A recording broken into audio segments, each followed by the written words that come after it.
Olá, pessoal, sejam bem-vindos à nossa primeira aula de Direito Penal. Para os que eu ainda não tive a grata satisfação de conhecer, eu sou Fernanda Kelly, estou aqui para estudar com vocês o Direito Penal, parte geral e parte especial.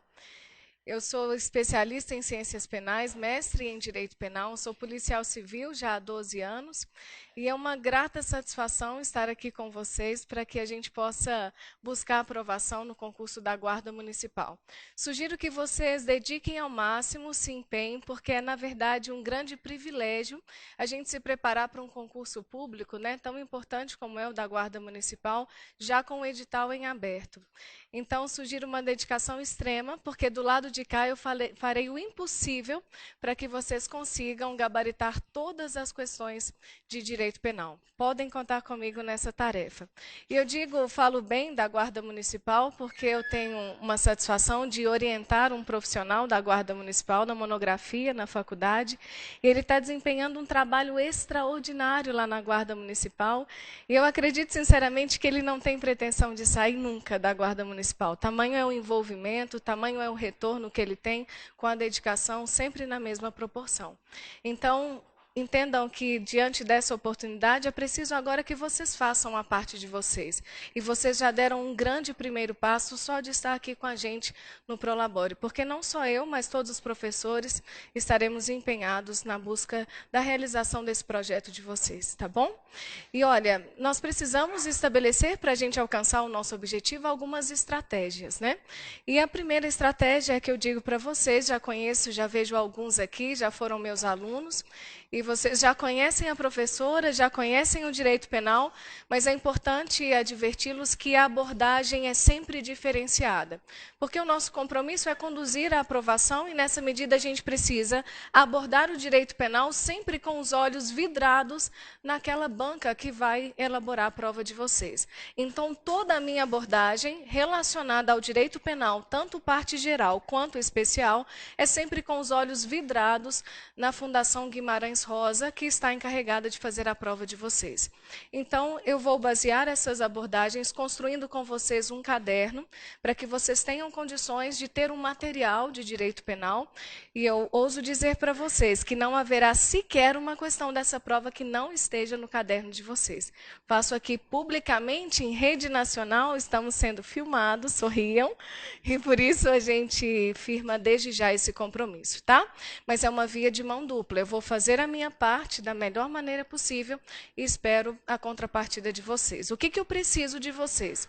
Preciso que vocês estejam com um caderno, que vocês anotem tudo que eu passar no quadro, tudo aquilo que eu ditar, tudo aquilo que eu chamar a atenção de vocês. Mantenham, portanto, o caderno completo e, em sendo possível, mantenham também aberta a apostila de vocês, a apostila de legislação, na parte de direito penal.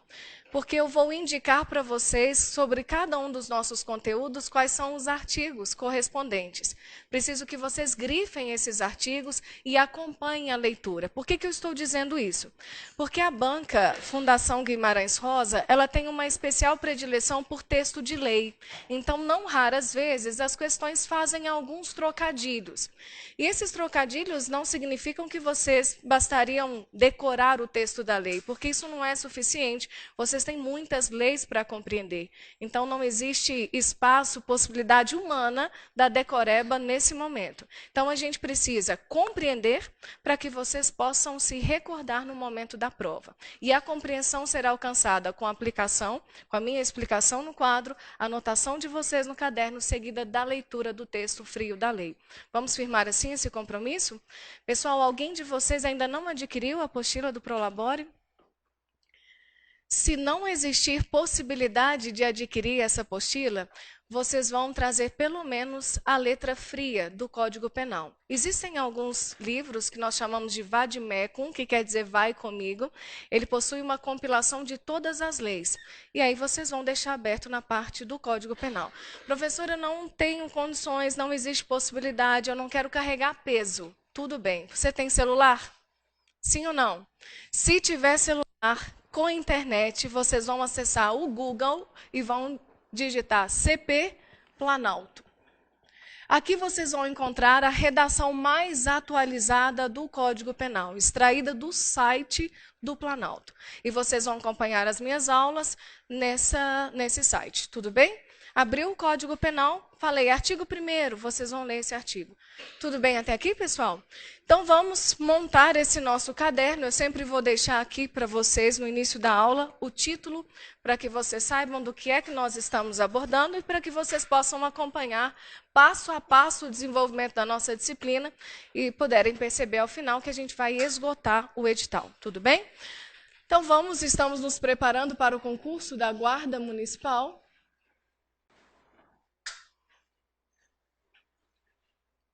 Da Prefeitura de Belo Horizonte.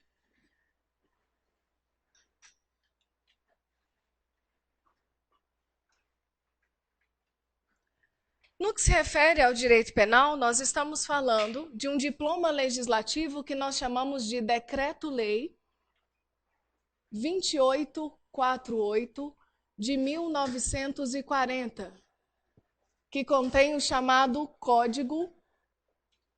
Tá baixa a voz, gente? Consegue me ouvir aí? Código Penal Brasileiro. Quando nós falamos de direito penal, nós estamos falando do ramo mais importante do ordenamento jurídico. A gente diz que o direito penal ele se diferencia de todos os outros ramos do direito, se diferencia do direito civil, do direito administrativo, do direito tributário, do direito trabalhista, em razão da sua consequência jurídica. O direito penal ele é o único ramo do direito que é capaz de tocar o corpo do sujeito e chegar ao extremo de privá-lo da sua liberdade. Por isso é que eu ouso dizer para vocês que o direito penal ele está lá no topo da cadeia alimentar. E estando no topo da cadeia alimentar, nós podemos tratar o direito penal como sendo o melhor dos nossos soldados. Eu digo que ele é o melhor dos nossos soldados, porque vocês já devem ter ouvido falar que ao melhor dos soldados nós reservamos as batalhas que são mais difíceis. É por isso que o direito penal se diferencia, ele tem a consequência jurídica mais grave, ele pode impor prisão, pode privar alguém da sua liberdade, é o braço armado do Estado que toca no corpo do sujeito, e por isso ele não pode ter a sua intervenção banalizada. Ele não cuida de qualquer coisa, ele só vem ao chão da vida para reger as relações entre os sujeitos quando isso for extremamente necessário. É dizer, o direito penal ele se ocupa de bens jurídicos. Quando a gente fala bens jurídicos no direito penal, nós estamos falando no sentido amplo para alcançar valores, interesses e bens propriamente ditos, que são imprescindíveis, que são relevantes para que a vida em sociedade aconteça. Depois de selecionar esses valores, esses interesses e esses bens que são imprescindíveis para que a vida aconteça, o direito penal ainda protege esses bens, mas aguarda o fracasso das demais esferas de controle. O direito penal só vai intervir na tutela desses bens quando os outros ramos do direito não conseguirem proteger de modo eficiente esses bens. Por isso é que a gente diz que o direito penal é a última rácio, é a última trincheira no combate aos comportamentos indesejados, exatamente em razão da força da sua consequência jurídica, que não pode ser banalizada. E aí vocês devem estar pensando, ele se diferencia, ele aguarda o fracasso dos outros e está tutelando os bens jurídicos que são mais importantes, e como que ele faz isso? O direito penal ele vem ao ordenamento jurídico brasileiro para qualificar comportamentos humanos, para dizer quais comportamentos humanos são crimes, quais comportamentos humanos são contravenções penais e quais são as sanções que são aplicáveis diante da prática daquele comportamento. É dizer, é o direito penal que proíbe comportamentos ou que manda fazer, que manda ser praticado comportamentos que são importantes.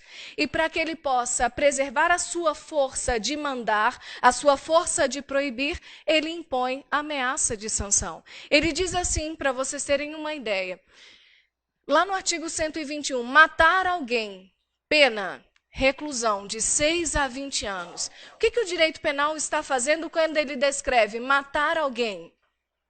E colocando ameaça de punir? com pena privativa de liberdade de 6 a 20 anos. Ele está falando, não matarás. Ele está proibindo um comportamento. Tudo bem até aqui?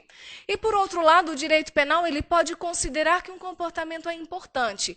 Precisa ser realizado para que a vida aconteça, para que a vida permaneça. Aí ele manda fazer. Como, por exemplo, lá na omissão de socorro. O artigo 135 do Código Penal diz assim, deixar de prestar assistência quando possível fazê-lo, a quem se encontra em grave ou iminente perigo. Deixar de prestar, ou seja, você não prestar assistência a quem esteja em perigo, sendo possível você assistir, sendo possível você amparar essa pessoa e você nada faz, você está colocando em risco a vida em sociedade, tudo bem? Isso quer dizer que o direito penal, ao criminalizar a omissão de socorro, ele está impondo todos nós um dever de agir, um dever de ser solidário, um dever de prestar assistência a quem se encontra em grave e iminente perigo. Tudo bem até aqui? A partir desses dois exemplos, vocês conseguem perceber que o direito penal tem essa tarefa. Ele qualifica comportamentos, ele descreve comportamentos proibidos ou ele descreve comportamentos que devem ser realizados. E para que o sujeito não faça o que está proibido ou para que ele faça o que é determinado, ele impõe a ameaça de punir. Ele impõe pena. E essas penas podem ser restritivas de direito, pode ser pena de multa ou pode ser pena de prisão. Pena privativa de liberdade. Tudo bem até aqui?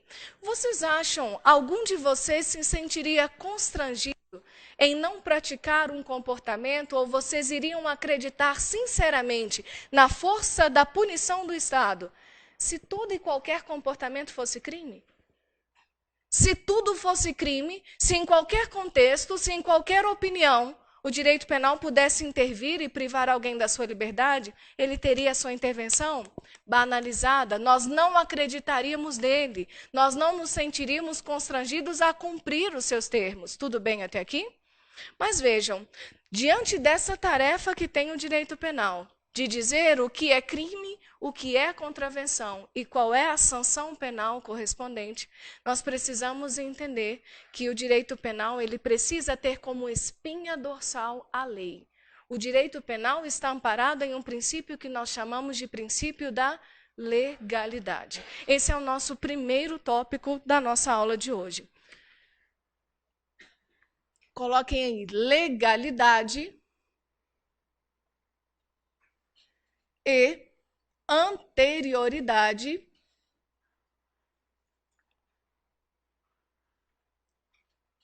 penal. Nos diz o artigo 5º, inciso 39 da Constituição Federal, que segue copiosamente a redação do artigo 1º do Código Penal, que não há crime, pode falar, sem lei anterior que o defina. E não há pena sem prévia, perfeito, sem prévia cominação na ação legal. Olha, pessoal, vocês compreenderam comigo o que é o direito penal? É o conjunto de regras e princípios que diz o que é crime ou contravenção e que impõe a respectiva sanção. Tudo bem? E ele diz o que é crime e o que é contravenção penal para punir. Por isso, o direito penal ele é exercício do poder de punir do Estado. E, enquanto tal, ele precisa ser limitado, ele precisa transferir aos destinatários das normas penais uma segurança jurídica. Vocês concordam que nós precisamos saber o que é crime, o que é contravenção, qual é a sanção penal correspondente para que a gente tenha condições de ajustar o nosso comportamento de modo a não sermos alcançados pelo poder de punir do Estado? Por isso eu pergunto para vocês, qual é a nossa fonte de pesquisa? Onde é que nós consultamos para saber se aquilo que estamos fazendo é crime ou não? Se aquilo que estamos fazendo pode nos alcançar a ponto de nos privar da liberdade ou não? Qual é a nossa fonte de obrigações e deveres? Onde eu olho para saber o que eu posso ou o que eu não posso fazer? A lei, por isso a gente diz legalidade. Quando se fala em legalidade no direito, nós não estamos falando que alguma coisa é bacana, é legal, como a sua camisa da Seleção Celeste, que é maravilhosa. Quando a gente fala legalidade, gente, o exemplo é meu, não perguntei se concorda, eu só falei que ela é legal, beleza?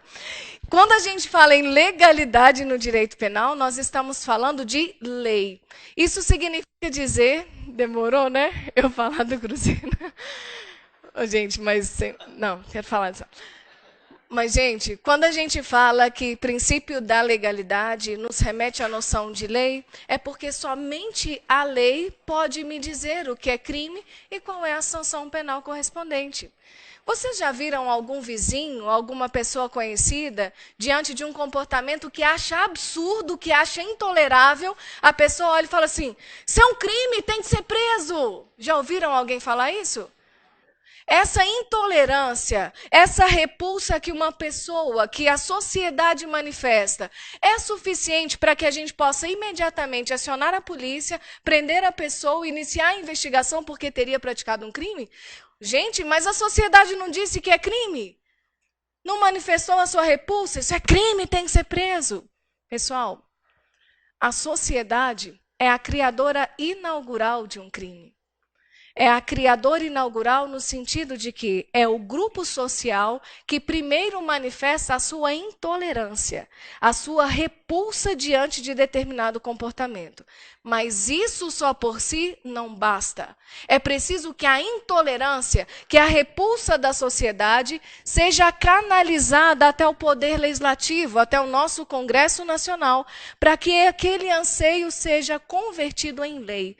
Para que exista uma lei falando que, de fato, aquilo que não é tolerável, aquilo que não é aceito pela sociedade, agora, por força de lei, tornou-se um crime.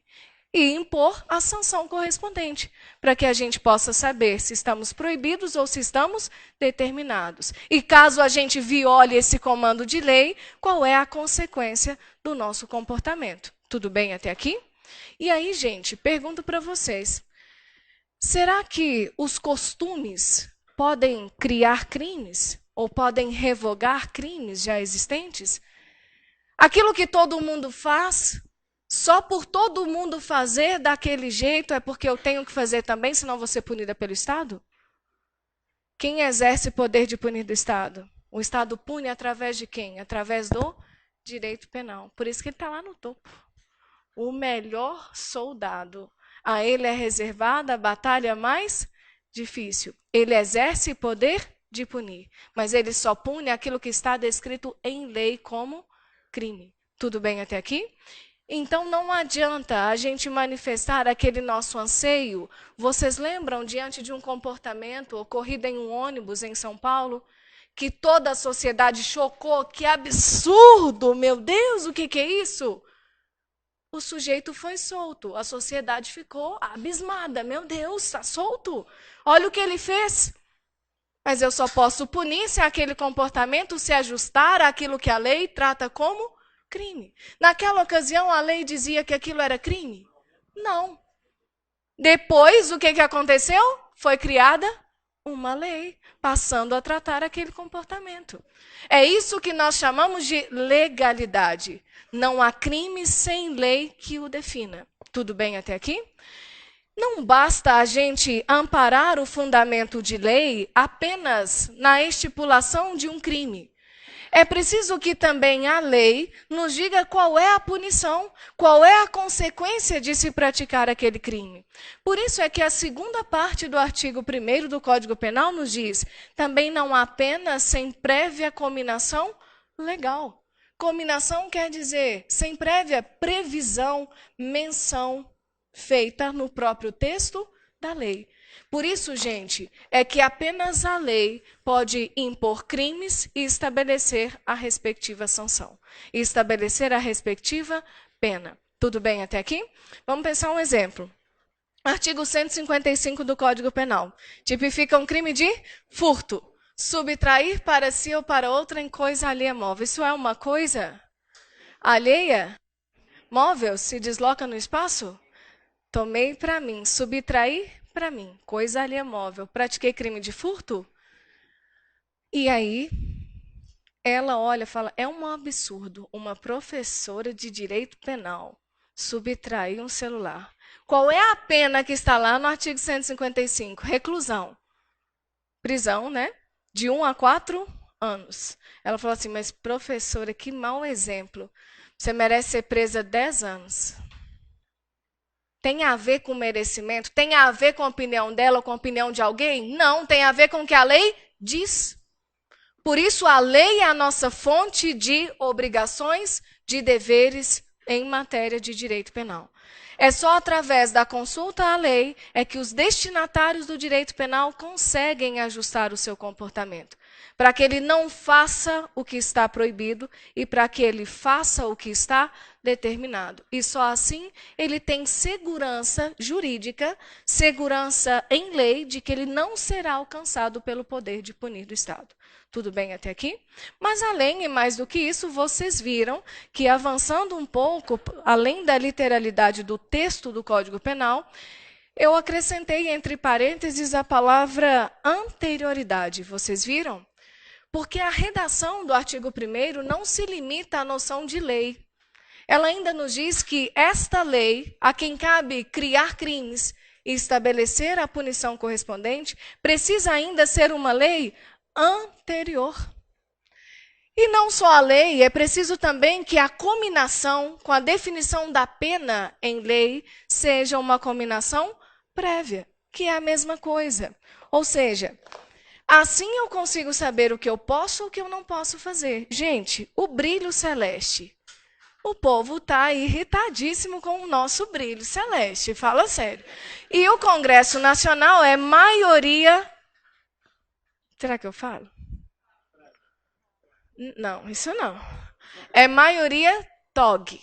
O que é TOG? O que é TOG?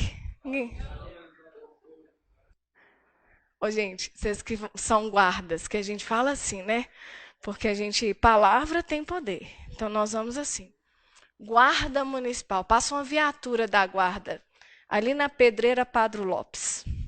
Sabe o que vocês vão ouvir? Espera aí. Primeiro eu quero saber a opinião sincera. Passou uma viatura da guarda perto de algum espaço onde seja praticado de modo repetido atos de violência. A aproximação de uma viatura da guarda ou aproximação de uma viatura policial é algo bom ou ruim?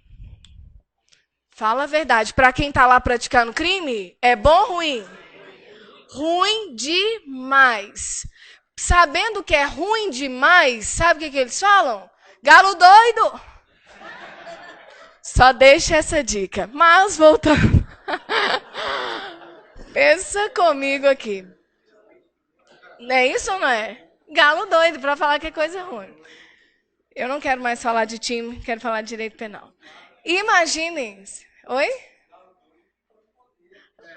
Que mete medo, né?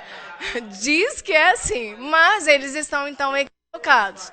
Porque para meter medo, eles tinham que falar seleção celeste. Ou então, zero, não é? Mas, enfim, quem sabe um dia a gente vai lá e dá uma dica. Gente, imaginem vocês, então, que o nosso Congresso Nacional esteja incomodado com o brilho celeste, né? E que lá a maioria, quase que absoluta, seja toque, galo, beleza. E eu estou aqui utilizando o meu pincel azul no quadro branco. Logo, isso me lembra brilho celeste. E aí, amanhã, eles ficam sabendo disso. Tem uma professora que fica falando de cruzeiro, fica incutindo o ódio, lembra? Instigando a violência. E aí, nós estamos proibindo de se utilizar pincel azul em quadro branco. Beleza? A lei surgiu amanhã e falou assim, utilizar pincel de cor azul em quadro branco, pena, reclusão de 1 a 2 anos. Isso se tornou crime? É uma lei que definiu? Sim. A partir de amanhã, criou essa lei. Hoje, quer dizer, antes dessa lei, eu escrevi o quadro inteiro de azul, quadro branco. Eu pratiquei aquele comportamento que amanhã estará contido na lei como crime? Eu fiz o que está descrito lá? Eu fiz hoje o que está descrito lá? Perfeito. Eu fiz o que está descrito lá. Mas eu quero saber se eu pratiquei o crime. Se eu posso ser alcançada por aquela punição. Não. Porque a lei para punir tem que ser anterior ao comportamento. A lei foi posterior. Primeiro a lei, depois o comportamento. E aí o que a gente faz? Conclusão de que a lei, como regra, produz os seus efeitos para frente.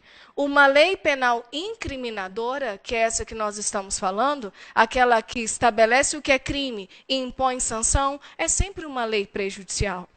Ela torna crime o que antes não era. Então, por isso, ela produz efeitos só para frente. Só os fatos ocorridos depois dela, porque assim ela será uma lei anterior. Assim eu consigo garantir segurança jurídica, pessoal.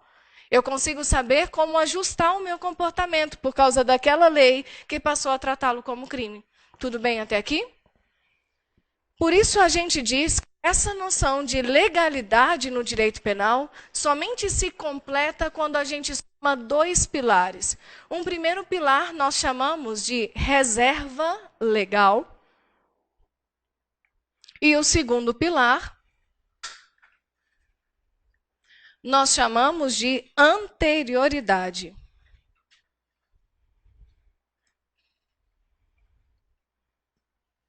Que quer dizer simplesmente a criação ou a definição de crimes e a indicação das penas está reservada para lei.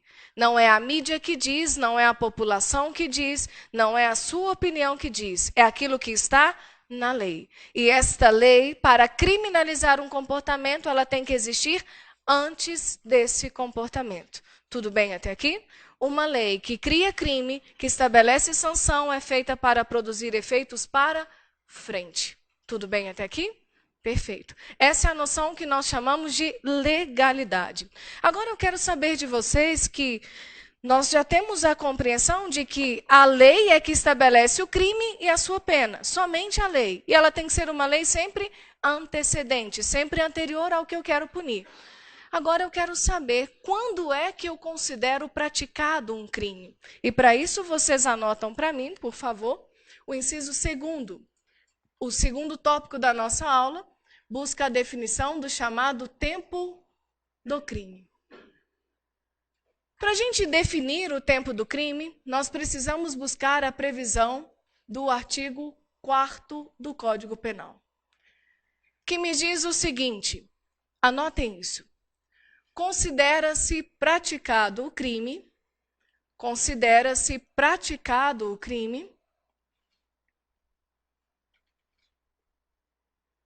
no momento da ação ou da omissão.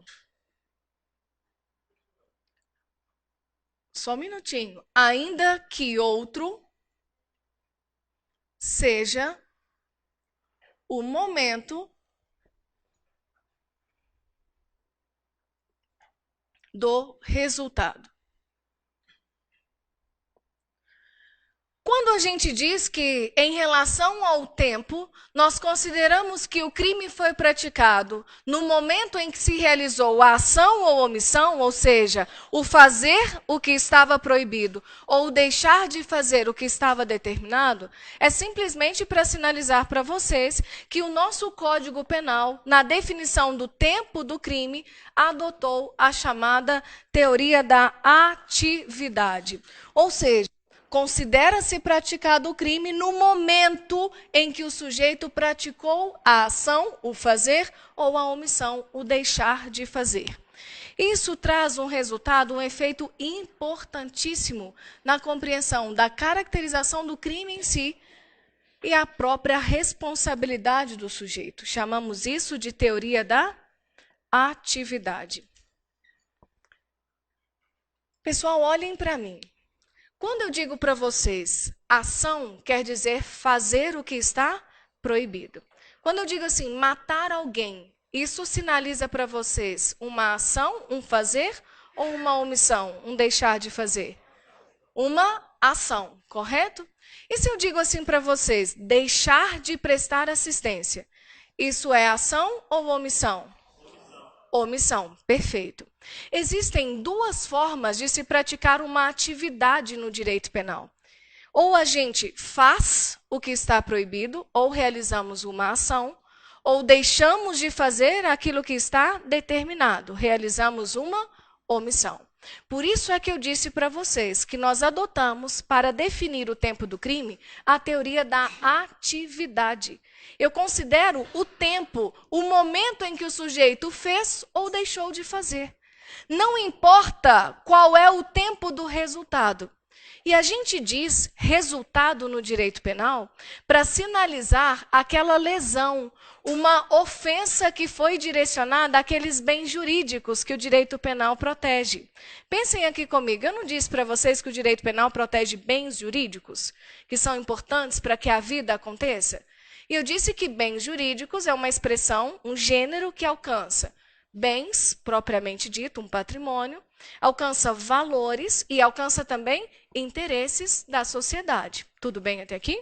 Então, sempre que a gente violar esses bens, esses valores, esses interesses, eu vou dizer que o crime produziu um resultado, correto? Lembra quando eu peguei o celular do colega? Eu realizei uma ação ou omissão? Subtrair. Eu produzi um resultado? Qual é o resultado? Eu ofendi qual bem jurídico, qual interesse, qual valor protegido pelo direito penal? A vida, a integridade física ou patrimônio? Patrimônio, perfeito. Agora, matar alguém. Matar é ação ou omissão? Se eu matei alguém, qual é o resultado? Quando acontece o resultado? Quando eu tenho uma ofensa a qual bem jurídico? A vida. Tudo bem até aqui? Então, raciocinem comigo. Imaginem vocês que um sujeito, olha a cena, o sujeito tem 17 anos de idade, 11 meses e 29 dias. E nesse momento, nesse dia, ele pratica a ação. Ele efetua disparos de armas de fogo com a intenção de matar, correto? Atingiu a vítima. Porém, a vítima foi socorrida, foi levada lá para o Hospital João 23. Passaram-se 10 dias. Fizeram o impossível para salvá-lo. 10 dias depois, acontece o resultado. Resultado é a morte. Perfeito. Pergunto aqui para vocês. Em razão do disparo de arma de fogo, ele falece 10 dias depois, correto? Vocês percebem que a prática do crime se fracionou ao longo do tempo? A atividade aconteceu em um momento, o resultado aconteceu em outro momento. No momento em que o sujeito efetuou o disparo, no momento em que ele realizou a ação, ele era menor. Ele era inimputável, ou seja, penalmente incapaz de ser responsabilizado por aquele fato. No máximo, ele mereceria as benesses do Estatuto da Criança e do Adolescente, mas não os rigores do Código Penal. Beleza? Acontece que a morte aconteceu quando ele já era maior de 18 anos. Quando acontece o resultado, ele já era plenamente capaz de ser penalmente responsabilizado. Ao tempo do resultado, ele já poderia ser responsabilizado como maior. Poderia sofrer os rigores do Código Penal. O fato se desmembrou no tempo. E o que eu disse para vocês? Leiam. Considera-se praticado o crime no momento da ação ou da omissão, ainda que outro seja o momento do resultado. É dizer, considero que ele era menor ou que ele era maior? Se sujeita... gente, deixa eu acabar. Se sujeita ao Estatuto da Criança e do Adolescente ou ao Código Penal. O que interessa para nós, gente? Só isso aqui, ó. Momento da ação e poderia ser também uma omissão. O que interessa para nós é a atividade. Tudo bem até aqui? Então, mesmo que quando o sujeito morreu ele já era maior, ele vai ser responsabilizado conforme a legislação especial. Será submetido ao ECA. Beleza até aqui, gente? Não vão esquecer isso? Certeza que isso estará na sua prova. Certeza. Grifa isso aí. Deixa eu só sinalizar uma coisa para vocês. O que a gente está fazendo aqui? Vou falar hoje e vou falar no nosso segundo encontro de hoje também. Mas já vou antecipar. O que nós fazemos aqui é uma luta, não é? Estar aqui está sendo fácil? Tá, né, gente? Fala sério, nós estamos estudando direito penal. Está sendo fácil. Mas estamos lutando de modo prazeroso pela aprovação. Vocês discordam? Não, né? Isso é para dizer para vocês que, em relação ao tempo do crime, o Código Penal adotou a teoria da atividade. Quer dizer que eu considero o momento da ação ou da omissão. Agora, para saber onde o crime foi praticado, ou seja, o lugar do crime, a gente adota uma teoria que chamamos de ubiquidade. Então, olha, na sua prova falou tempo ou lugar do crime, você vai escrever do lado, luta. Para lembrar que, em relação ao tempo, o Código Penal adotou a teoria da atividade. E logo mais, ainda hoje, a gente vai compreender que, no que se refere ao lugar, o Código Penal adotou a teoria da ubiquidade. Tranquilo até aqui? Tudo bem.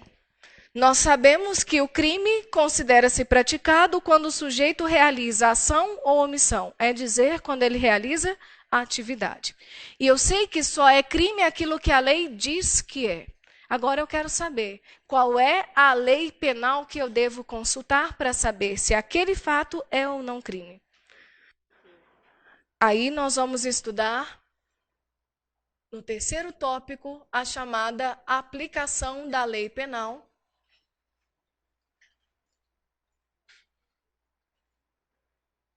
no tempo. Nesse item que a gente chama de aplicação da lei penal no tempo, é apenas para sinalizar para vocês o seguinte: o direito penal ele está buscando reger as relações entre as pessoas, correto? E todos vocês bem sabem que a nossa sociedade é amplamente mutável. A todo tempo nós assistimos transformações sociais, correto? Basta a gente pensar no recente exemplo ocorrido no ônibus, lembram? E o que acontece com a lei penal? Ela tenta correr atrás, ela tenta buscar criminalizar aqueles comportamentos, ou ela sai de cena quando aquele comportamento não precisa mais ser punido, porque ele já não é mais tão relevante assim para que a vida em sociedade aconteça. Eu quero dizer para vocês que a lei penal, quando ela se destina a regular as relações em sociedade, ela é passível de uma mutação, de uma flexibilidade legislativa. A todo tempo, correndo atrás das mudanças sociais, nós temos novas leis penais surgindo, outras leis penais sendo modificadas e outras leis penais sendo revogadas, saindo de cena. Muda-se tudo com muita frequência de acordo com as transformações sociais. Tudo bem até aqui? E aí, diante desse cenário de flexibilidade legislativa, tentativa do direito penal correr atrás da sociedade para regê-la, é possível que entre a prática do fato, ou seja, entre o momento em que se realiza a ação ou omissão, e a data do julgamento daquele fato, ou até mesmo o término do cumprimento da punição por aquele fato, é possível que existam várias leis penais ao longo do tempo. E aí, diante disso, eu quero saber de vocês qual é a lei penal, qual dessas várias leis que são possíveis que a gente vai invocar para aplicar naquele caso concreto. Por que a gente tem que invocar? Porque é a lei que vai me dizer se aquilo é crime e qual é a pena que eu vou impor, correto? Então, eu tenho várias leis ao longo do tempo, desde o fato até o término do cumprimento da sua pena. Qual lei que eu vou escolher? Nos diz a regra, anotem aí para mim, a regra é que aplica-se a lei penal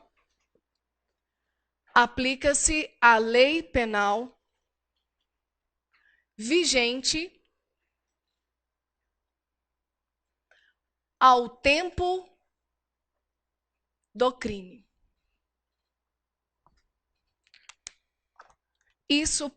Essa regra pode ser substituída por uma expressão que também traz todo o seu sentido. Uma expressão esclarecedora, que nos diz o seguinte, eu vou escrever até em itálico, olha que coisa fina.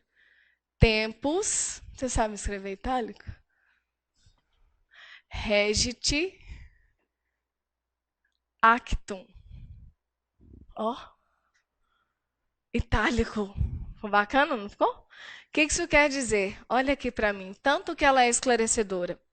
O ato é regido pela lei do seu tempo. E se eu disse para vocês que é aplicável a lei penal vigente ao tempo do crime, quer dizer que a gente considera como regra a lei penal que esteja produzindo efeitos no momento da ação ou omissão, que é a mesma coisa que dizer ao tempo da atividade. Perfeito. Tudo bem? Quero saber qual era a lei que estava regendo aquele fato quando o sujeito efetuou o disparo. E essa é a lei que, como regra, deverá ser aplicada naquele caso. Ele vai merecer a punição presente naquela lei. Tudo bem até aqui? Então, quando a gente diz tempo do crime, quer dizer tempo da atividade. Beleza. Porém, excepcionalmente, a lei penal é dotada de uma extra-atividade.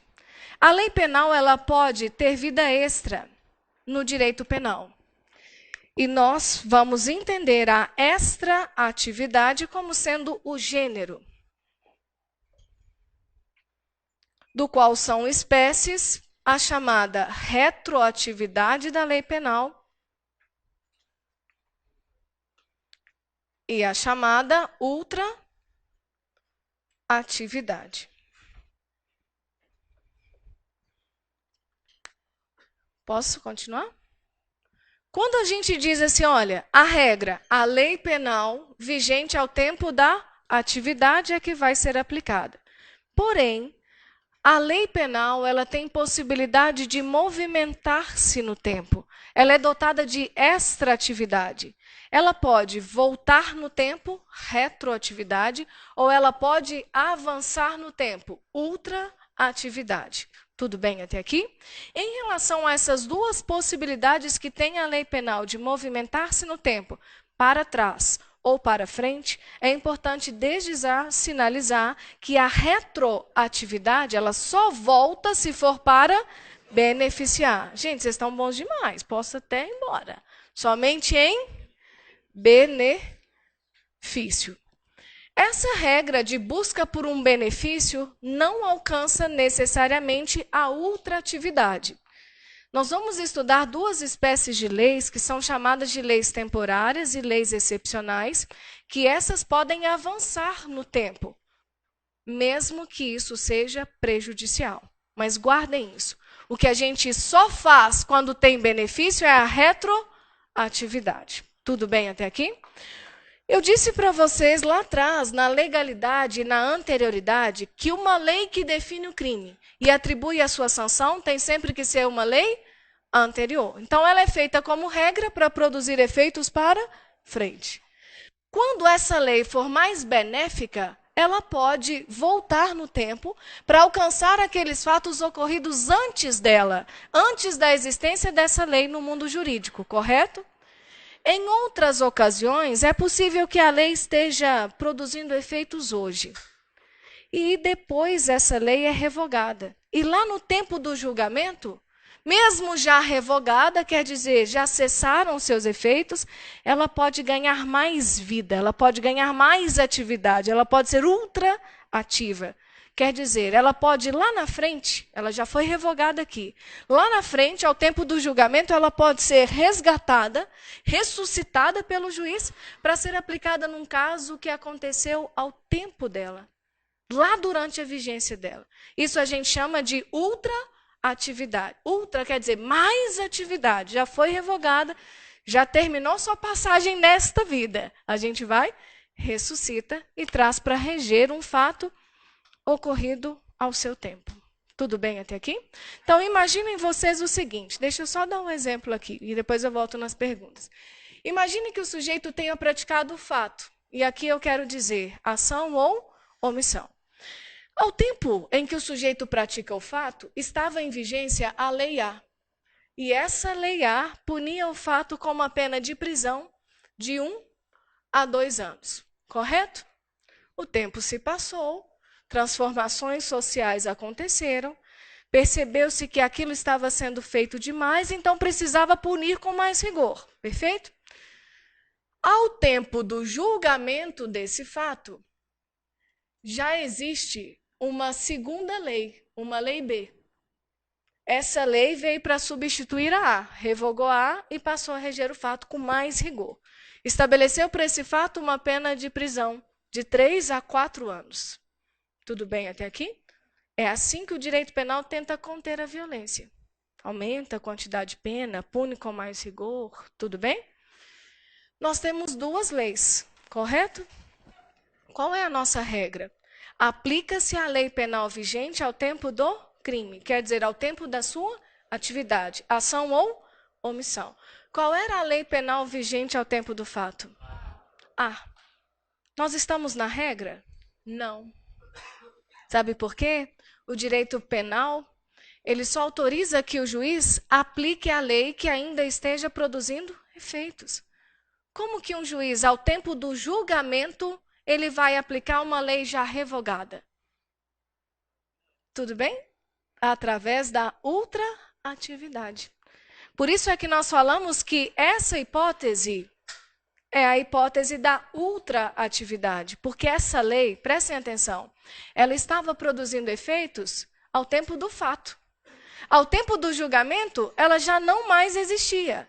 Então, a princípio, o juiz não poderia considerar a existência dessa lei, salvo se ele der mais vida para essa lei, salvo se ele impor a essa lei a chamada ultraatividade. Com qual fundamento? Porque esta lei, apesar de revogada, é a lei mais benéfica, porque estabelece menor quantidade de pena. Está vendo que eu ressuscitei uma lei? Sim ou não? Por isso, ao ressuscitar, ao dar mais atividade, porque isso foi benéfico para o sujeito, nós vamos dizer que essa lei é uma lei ultra-ativa. Correto? Como que aconteceria essa regra? Imaginem que o fato esteja sendo regido pela Lei A, correto? A Lei A estabelece uma pena de prisão de 1 a 2 anos. A Lei A permanece produzindo efeitos, permanece em plena vigência. Inclusive, o julgamento acontece também sob a vigência da mesma lei. E essa mesma lei me diz pena de 1 a 2 anos. É como se a gente completasse a regra e dissesse assim, para a gente colocar que o ato é regido pela lei do seu tempo, era preciso que a mesma lei estivesse vigente ao tempo da ação ou da omissão e permanecesse em vigência até o seu tempo do julgamento. Porque são atos diferentes, vocês conseguem perceber? O ato de realizar a ação ou omissão e o ato de julgar essa ação ou omissão. Aí aqui eu teria regra. Aí aqui a gente chamaria isso de tempus regit actum. O fato e o seu julgamento seriam regidos pela mesma lei que está produzindo efeito ao tempo dos 2.